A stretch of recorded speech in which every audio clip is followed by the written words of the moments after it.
So I'm Jenny Helms-Calvin, licensed clinical marriage and family therapist, and this is LaVeta Jarrett. Hi, I'm a psychiatric mental health nurse practitioner, family nurse practitioner here at SOMA.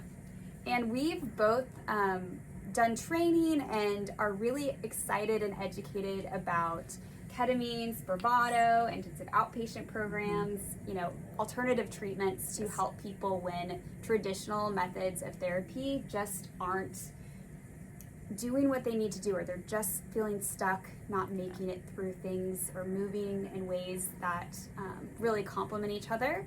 And so it's interesting. I do want to preface this by saying, 3 or 4 years ago, some of the things we're talking about today, we were both major skeptics. Yes. So if you're watching this and you're skeptical, I'm so glad you're here.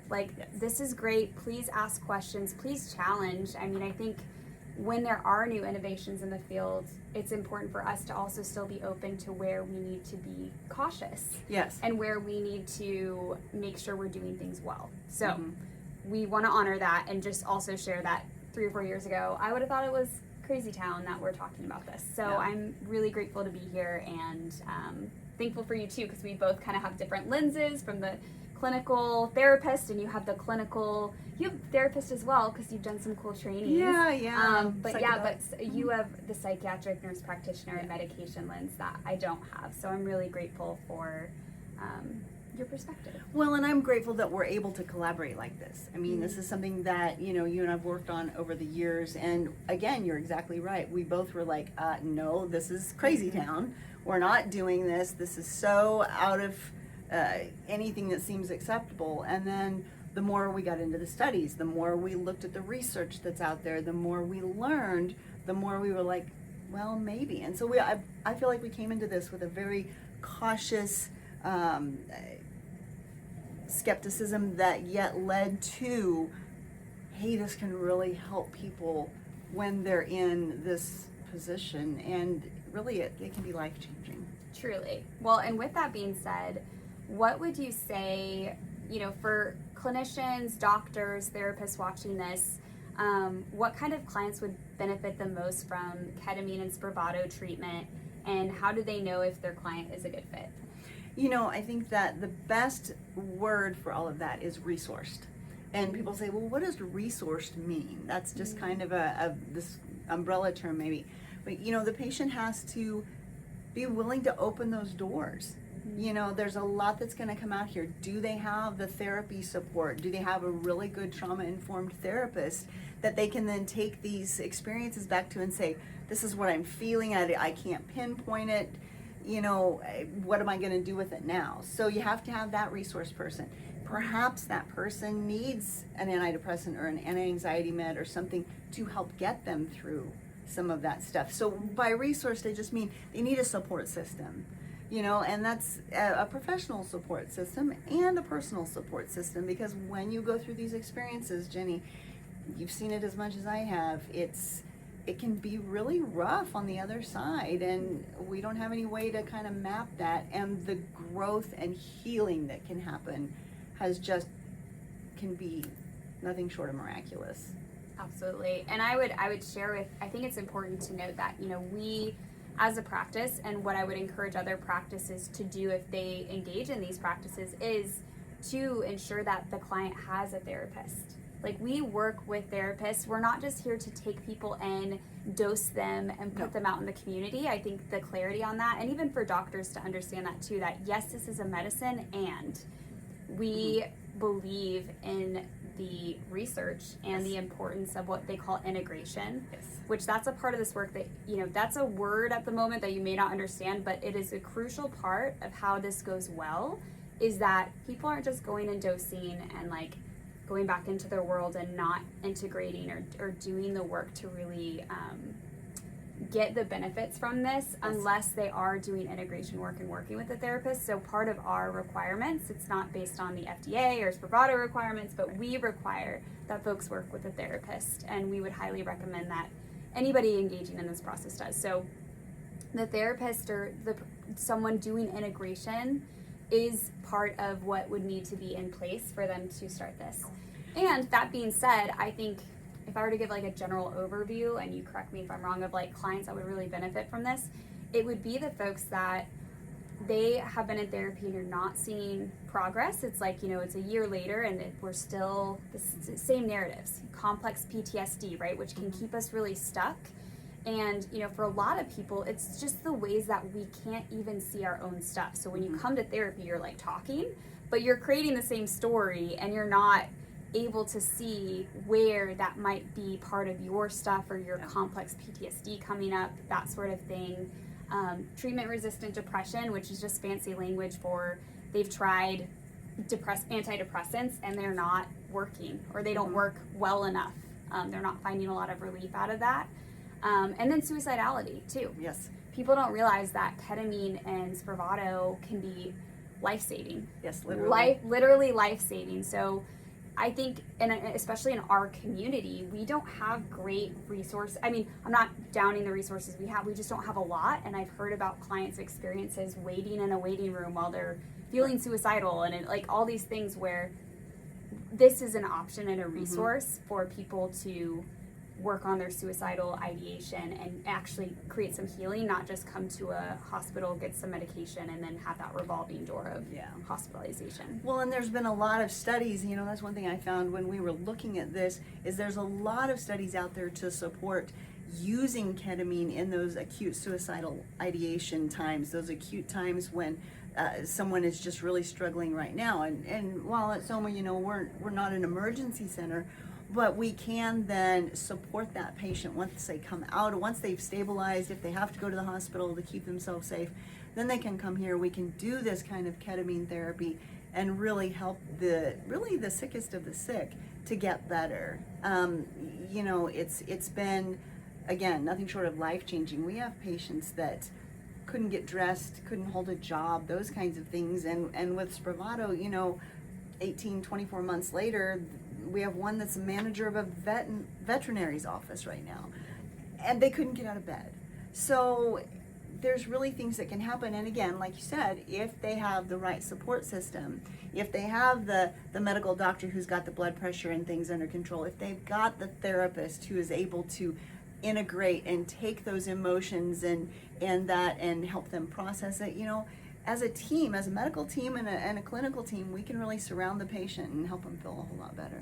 For sure. And I think if you're in doubt, to know that if you're thinking maybe this is a good fit, you don't have to make that decision alone. We do an intake, and it's thorough, and that's part of the process, is us also making sure we go through all those pieces and, do they have these resources? Do they medically meet criteria? So you don't have to memorize all that stuff. Like that's part of our role. Yeah, that's what we do. Yeah. We take care of that piece and communicate that with the client or patient as well. If they don't, if they're not a great candidate, A, why not? And then B, what are some other resources? Because that's part of what we offer too, is we have some other options and resources or recommendations we give clients so that they can kind of have that next piece of hope in their journey too, because it's frustrating when you come in and you're like, sorry, we can't help you. Bye. It's it's not that. It's like, hey, here's what we need to do. Here's what we need to do to create this, if that's part of the process, or if there truly is some medical condition where they can't, what are some other options? What are some other medicines potentially,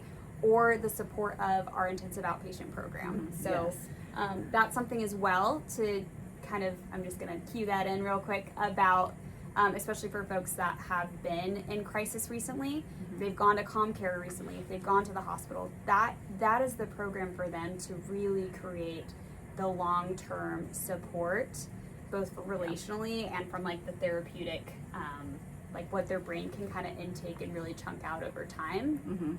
Yeah, it's got to be it's a process, It's like anything else. When somebody's diagnosed with diabetes, they don't just immediately learn how to eat better and take their insulin all the time, right? We have to support them and help them know that you got to go to therapy, and you've got to take your antidepressant every day, and you've got to get that blood pressure under control. And if you've got diabetes and it's out of control, you're going to feel more depressed, potentially more anxious. So I think that's one thing that we really look at here that makes us different, is we look at that whole person and make sure that not only do they meet the resource criteria from a psychiatric standpoint, but are they taking care of themselves in general?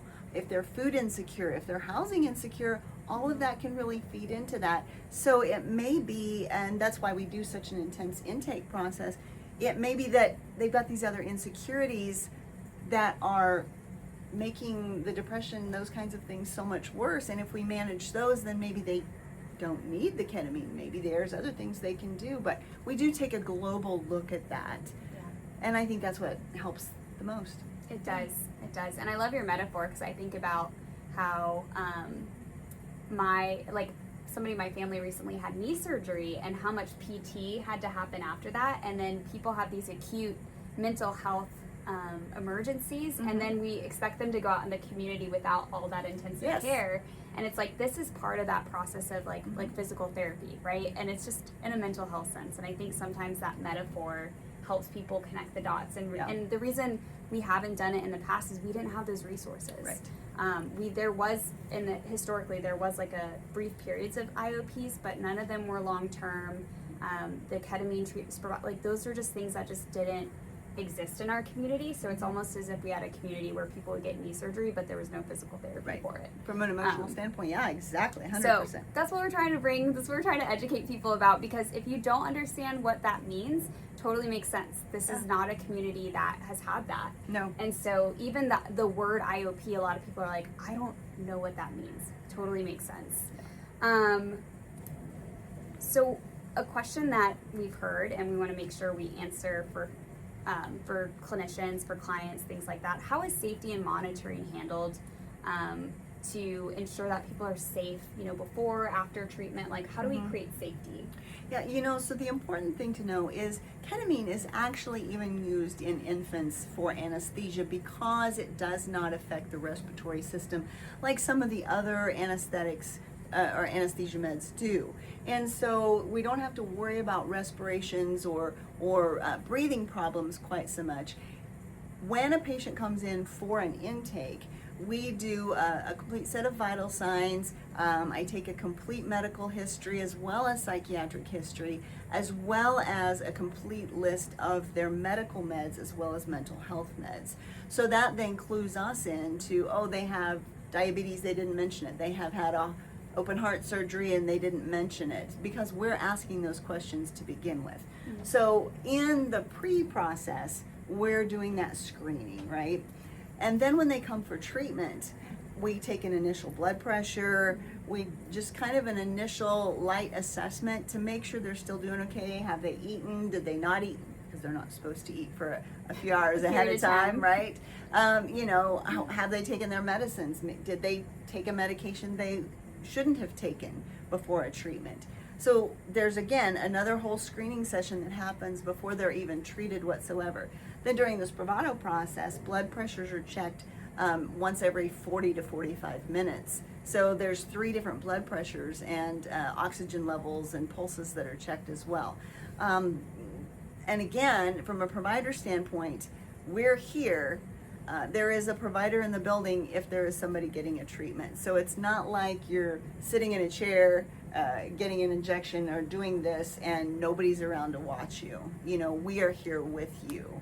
And so I think that that's super important, just for comfort for other providers. Hey, if I'm going to send my patient to have this treatment with you guys, are you taking care of my patient? Yeah. Heck yeah, we are.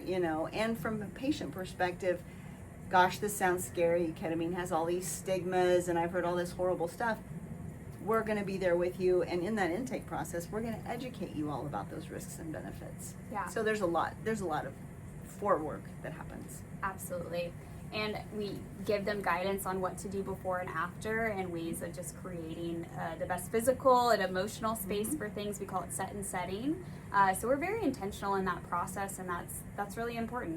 That's the biggest piece. And we, like you said, we educate people on how this is different than just recreational use or the scary things people have heard of, like why there might be a lot of stigma, misconceptions.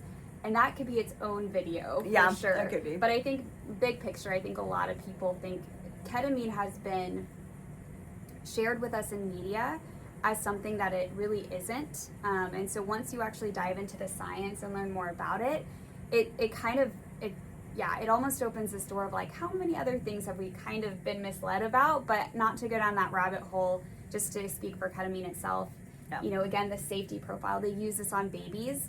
In fact, some of the things that psychiatrists are prescribing, and if you give even like low dose benzos, I mean, benzos kill people. Yes. And I'm not trying to like, everything has a place, but those kill people. Ketamine does not kill people. Right. And so it's a difference that people think it does. I think they get misinformation, but it's very safe, and especially when people are in those stuck places, done with the right, what we call set and setting, it can be really good. Now, if you don't have the right set and setting, some of those scary stories happen where it's not, I think people believe that it's like, are you just trying to bring up trauma? No, that's not like the only thing, but sometimes there are things that are shown to us that can be hard to process.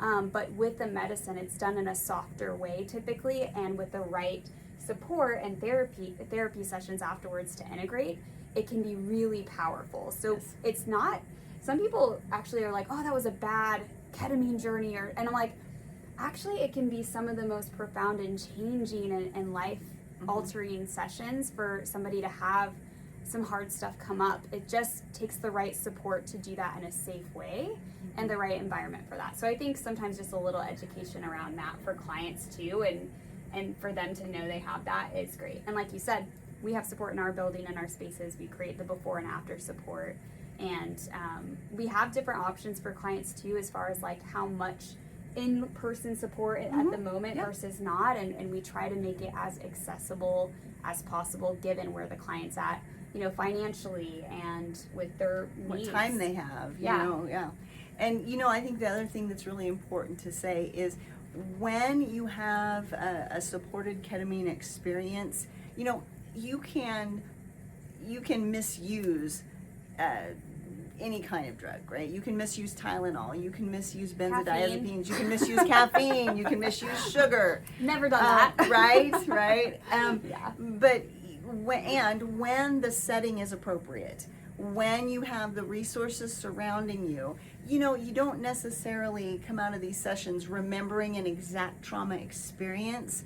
But the important thing to know is your body remembers. And if your body is not allowed to discharge those emotions, those feelings that have been suppressed, that have been, you've dissociated from, you've ignored or whatever, consciously or not, that builds up and creates cortisol issues, adrenaline issues that then lead to all kinds of other problems. You know, anxiety, migraines, heart palpitations, other cardiac problems, stomach problems, reflux, all of that comes from those emotions that aren't processed. And so your brain is literally in a constant mode of dumping adrenaline and cortisol, and that leads to then physical problems. So what we're suggesting with the ketamine is that by allowing your top of your brain that says, oh, nope, I'm fine, to relax, then that emotion can come up and be processed without being quite so scary. Like you said, you know, it can be processed and you don't have to remember the exact kind of trauma that happened. Your body needs to discharge that. Yeah. And sometimes it's symbolic. Sometimes people only see like shapes or what, or even like nothing. And I just want to prepare people for that, because it's not like we're here to send people on this like journey of seeing a bunch of stuff necessarily. That's not the point or the purpose.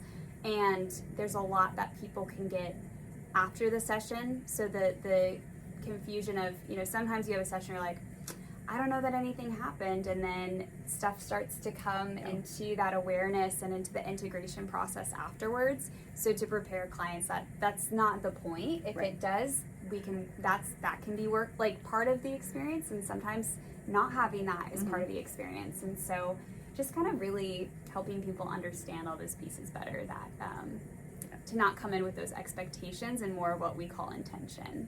And that's really what we create the space for here.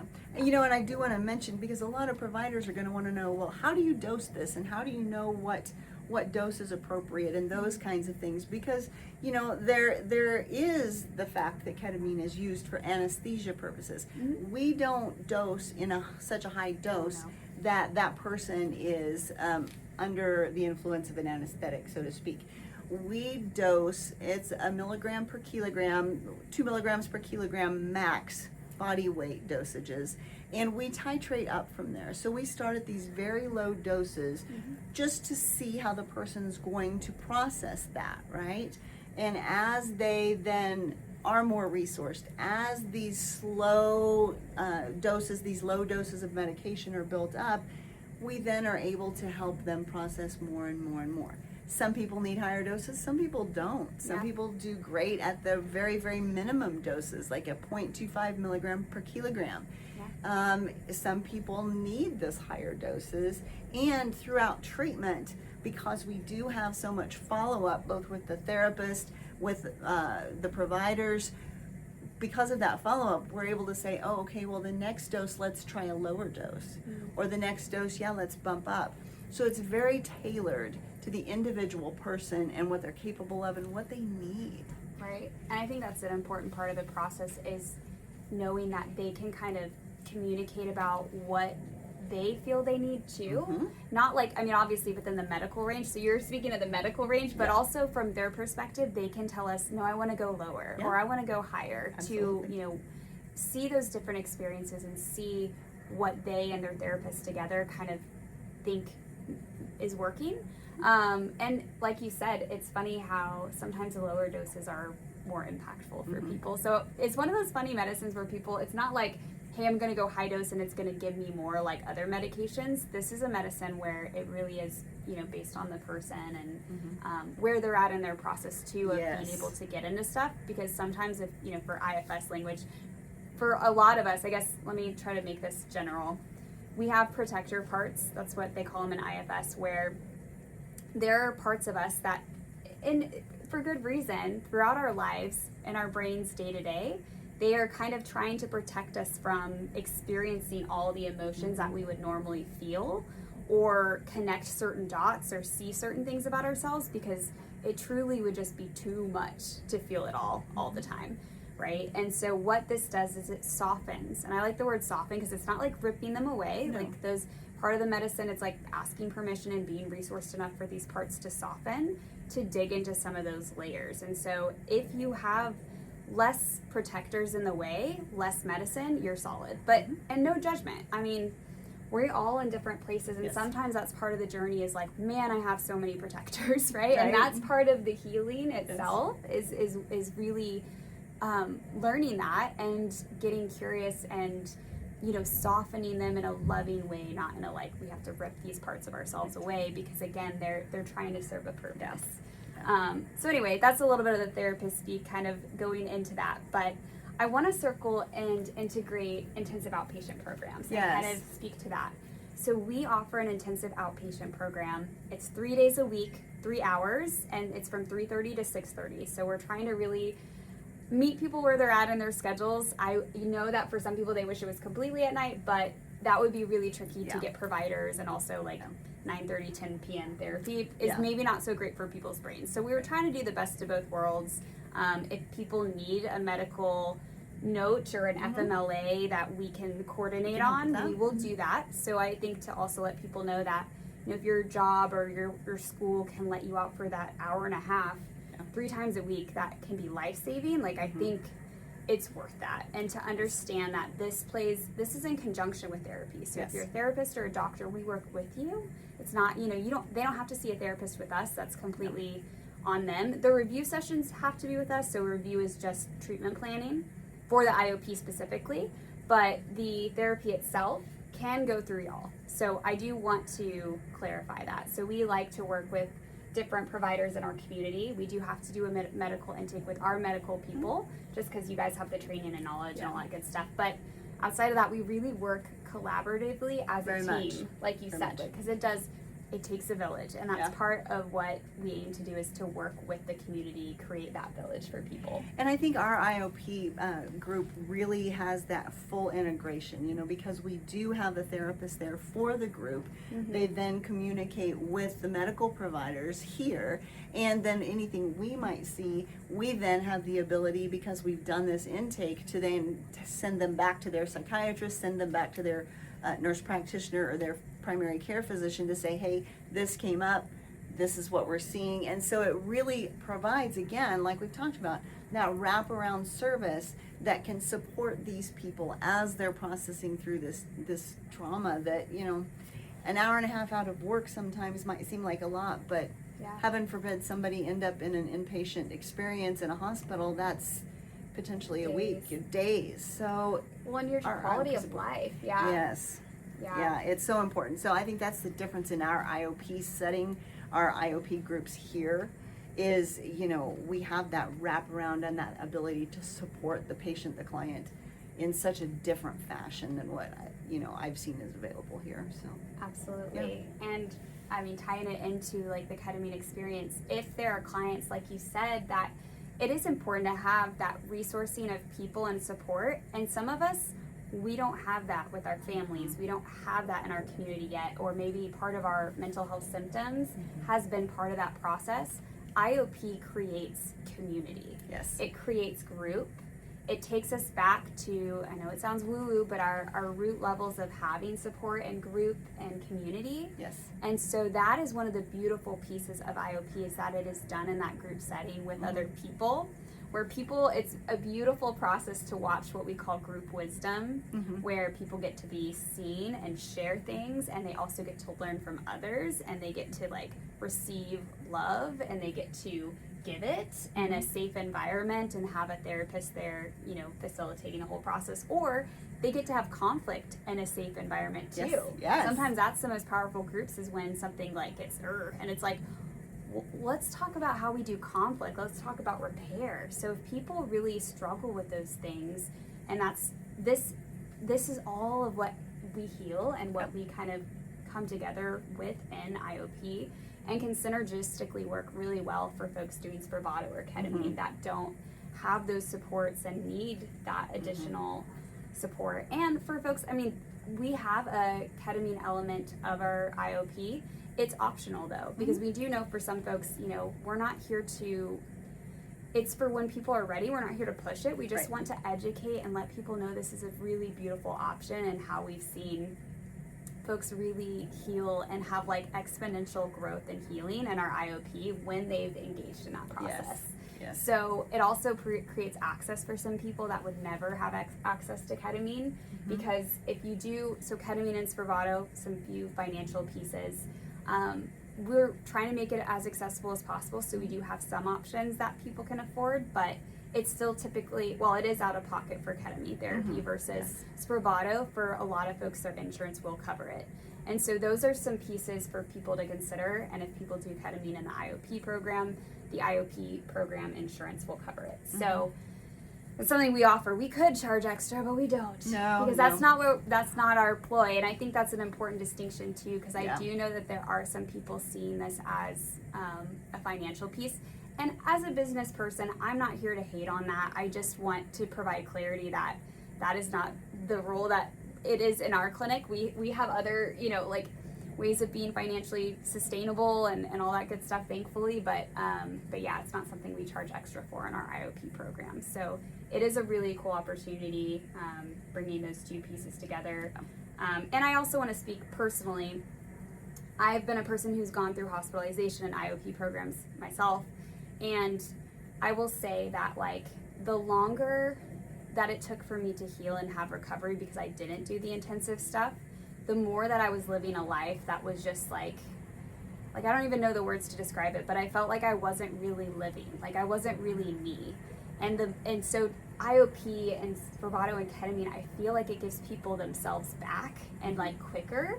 So I feel like it's giving people time back, where I would have traded a lot to get more years of me versus more years of suffering. And so that's kind of how I like think about these programs. It's like, how do we don't want to like rush it, because I know healing's a process, and how do we actually give people options to create healing? Because I know I've circled a lot in my life and been stuck in pieces, and just found that there are some things like IOP and ketamine and Spravato that can really help people get unstuck, so they're not circling for years. Yeah, and you know, Jenny, I'm I'm a Gen X, and so in my generation, we didn't talk about trauma. We didn't talk about those kinds of things. We just hush, hush, hush, and push it down. And so then you become an adult, and much like you were saying, you're just not living fully. You're going through the motions, maybe dissociating, maybe frozen, and everything looks like it's moving on the outside, but this is so empty inside. And you know, the experiences that we're able to help people process through with these kinds of medications and this wraparound support of the therapist, the IOP, the ketamine, the Spravato, the medical support is nothing short of just miraculous and priceless, because to have that avenue to help with inner healing, with self-healing, is, I can't put words on it. So yeah, we're trying to put words to it, but there's a part of this that it's hard to put words to. Yep. And I think that's important, and we try to do our best to educate, to advocate now that we've learned, now that we know. But please, like, if you do have questions, reach out to us. Yes. We want to help people understand and connect the dots. Or if you're like, have you considered this and maybe something we could do better? We want your feedback. We want your questions of curiosity. So I would rather you share that with us, connect with us on that, than to keep it inside and just write this off as an option. Yes. If that makes sense. So I just want to encourage you, of course it's completely up to you, but I want to encourage you, if there are questions, doubts, or things that you want to express with us, please connect with us, because that is part of what we think is important. This is a living, breathing thing, just how we try to help people as a community and how we try to create healing. And I'm really excited about this world and all the things we're learning, which that could be its own video too, but like, it is just such a beautiful, wonderful world once you open your mind to it. And learn about it from, just from where we do have research and resources and experience it, because at this point we've seen both. Yes. And so I think that's why we're so excited about it, is like, we went from like skeptical to very let's skeptical. Delve into, very skeptical. Let's delve into all the research and get super analytical about it. And then it was like, all right, you know, having people that were suffering enough and in a space where they're like, it's worth that risk, right? When we were still like, I don't know how this is gonna go. And then going through that process and then seeing it and experiencing the changes to where we're now like, oh my gosh, this is amazing. So we've had the luxury of getting all that information, seeing it experientially, and I just want to honor, if you're not in that space, totally get it, but please let us help if we can. Call us, say, hey, I need more information, say, hey, you're full of malarkey, whatever it is, but let's have a conversation, because one thing I know is we can always learn from somebody else, and we want to share the knowledge we've gained with all of you guys, with our colleagues, and really help truly heal trauma here in our area, because it's so important. So important. So 100%. And maybe it's it's been in the back of my mind creating like a little playlist for people of resources and things like that. So excellent. Hopefully we have that for you too, where it's like not just us, but learning from other folks too that are way smarter than I am. So heck yeah. So very anyway, cool. But this has been thank fantastic. you for listening, and thank you for joining me. Thank you. I always enjoy visiting with you. So it always ends up being more like we're just visiting, and we know we're educating, but it's a wonderful rapport to have. So please do reach out and let us know if there's anything we can do to help.